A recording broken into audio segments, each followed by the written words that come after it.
আগামী 21 জুন শুরু হতে যাচ্ছে কোপা আমেরিকা। তবে তার আগেই দলগুলো ব্যস্ত ট্রেনিং সেশনে নিজেদের শেষ প্রস্তুতি ম্যাচগুলোতে। প্রথম প্রস্তুতি ম্যাচে ব্রাজিল মুখোমুখি হয়েছিল মেক্সিকোর, যেখানে উড়ন্ত সূচনা করেছিল তারা। 3-2 গোলে তারা সেই ম্যাচটি জিতে নিয়েছিল। তবে এরপরে হুচট খেল ব্রাজিল। আজ নিজেদের শেষ প্রস্তুতি ম্যাচে মাঠে নেমেছিল ব্রাজিল ও যুক্তরাষ্ট্র। চলুন পুরো ম্যাচটি নিয়ে কিছুটা বিস্তারিত জেনে নেওয়া যাক। দরিভাল জুনিয়র দায়িত্ব নেওয়ার পর থেকে রীতিমতো উঠছিল ব্রাজিল। তরুণ ফরওয়ার্ড এনরিকে ভর করে সাম্প্রতিক সময়ে ইংল্যান্ড আর মেক্সিকোর বিপক্ষে দুর্দান্ত জয় তুলে নিয়েছিল ব্রাজিল। স্পেনের বিপক্ষে পারফরমেন্স ছিল নজর কাড়া। উড়ন্ত সে ব্রাজিল কোপা আমেরিকার আগেই শেষ ম্যাচে হুচটাই খেয়েছে। দরিভালের দল অপরাজিত আছে, তবে এমন ম্যাচে সমর্থকদের মন জুড়িয়েছে কিনা তা প্রশ্ন। ফ্লোরিডায় ক্যাম্পিং ওয়াল স্টেডিয়ামে স্বাগতিক যুক্তরাষ্ট্রের সঙ্গে 1-1 গোলে ড্র করেছে 5 বারের বিশ্ব চ্যাম্পিয়নরা। কোপা আমেরিকা শুরুর আগে এটাই ছিল ব্রাজিলের শেষ প্রীতি ম্যাচ। ব্রাজিলের হয়ে গোল পেয়েছেন তাদের নতুন নাম্বার 10 রদ্রিগো গুয়েজ। 17 মিনিটে রাফিনিয়ার পাস থেকে বাঁ পায়ের নিচু শটে গোল করেন রিয়াল মাদ্রিদ উইঙ্গার। এই গোলের 9 মিনিট পরে সমতায় ফেরে যুক্তরাষ্ট্র। মিডফিল্ডার হোয়াও গোমেজ ফাউল করায় ফ্রি কিক পেয়েছিল স্বাগতিকেরা। মানব দেয়ালের নিচ দিয়ে মাটি কামড়ানো এক ফ্রি কিকে যুক্তরাষ্ট্রকে সমতাসূচক গোলটি এনে দেন AC Milan attacking midfielder Christian Pulisic. কোপার আগে শেষ প্রস্তুতি ম্যাচে ব্রাজিলের কোচ দরিভাল জুনিয়র নামিয়েছিলেন তার সম্ভাব্য সেরা একাদশকে। কিন্তু খেলার বিচারে প্রথমার্ধে দাপট ছিল যুক্তরাষ্ট্রের। 7 মিনিটের আগেই 2 পেয়ে যেতে পারত তারা।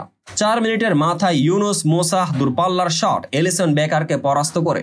তবে ব্রাজিল বেঁচে যায় ভাগ্যর গুণে। ক্রসবারে লেগে ফিরে আসে সেই শট। মিনিট 2-1 পর পুলিসিচের দূরপাল্লার শট জামা পড়ে এলিসন বেকারের হাতে।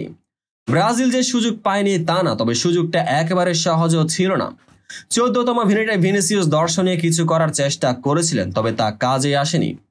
17 মিনিটে অবশ্য লিড পেয়ে যায় ব্রাজিল। জোসেফ স্কালিকে বিট করে সামনে অনেকটা ফাঁকায় চলে গিয়েছিলেন রদ্রিগো। তাকে দারুণ এক পাস বাড়ান রাফিনিয়া। দারুণ শটে সেটাকে গোলে পরিণত করেন রদ্রিগো। এর খানিক পরে সমতায় ফেরে যুক্তরাষ্ট্র। হোয়াও গোমেজের ফাউলের সুবাদে ডিবক্সের ঠিক বাইরে ফ্রি কিক পায় যুক্তরাষ্ট্র। মাটি কামড়ানো শটে সকলকে বোকা বানিয়ে গোল করেন পুলিসিচ। জাতীয় দলের হয়ে এটি তার 29তম গোল। প্রথমার্ধের বাকি সময়টা দুই দলে পার করেছে দূরপাল্লার এলোমেলো শটে। 1-1 গোলের সমতা নিয়ে বিরতিতে যায় দুই দল।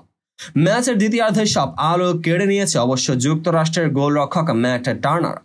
যুক্তরাষ্ট্রের গোলরক্ষক অন্তত এক হারি গোল হজম থেকে দলকে বাঁচিয়েছেন। রদ্রিগোর ভলি গিয়েছে বারের উপর দিয়ে। ভিনিসিয়াস মেরেছেন গোলবারের বাইরে। ব্রাজিলও কম সুযোগ মিস করেনি। হালের তরুণ সেন্সেশন এনরিক তো মাঠ নেমে আরেকবার গোল করেই বসেছিলেন, কিন্তু আটকেছেন ম্যাট টার্নারের লম্বা হাতের কাছে। শেষ পর্যন্ত ব্রাজিলের তাই আর গোল পাওয়া হয়নি। যুক্তরাষ্ট্র এবারে ছিল কিছুটা নিষ্প্রভ। এর মাঝে অবশ্য পুলিসিচ সহজ সুযোগ পেয়েছিলেন, তবে এলিসন বেকারের দুর্দান্ত সেভে মান বাঁচায় ব্রাজিল। শেষ পর্যন্ত 1-1 গোলের ড্রতে সন্তুষ্ট থাকতে হয় দুই দলকে। তো বন্ধুরা, ভিডিওটি যারা সম্পূর্ণ দেখেছেন সবাইকে অসংখ্য ধন্যবাদ। ভিডিও শেষে কমেন্ট সেকশনে আপনার মতামত জানাতে ভুলবেন না। আর চ্যানেলটিকে সাবস্ক্রাইব এবং পেজটিকে ফলো করে পাশে থাকবেন, যাতে পরবর্তী ভিডিওর সকল নোটিফিকেশন সরাসরি পেয়ে যান। দেখা হবে পরবর্তী ভিডিওতে।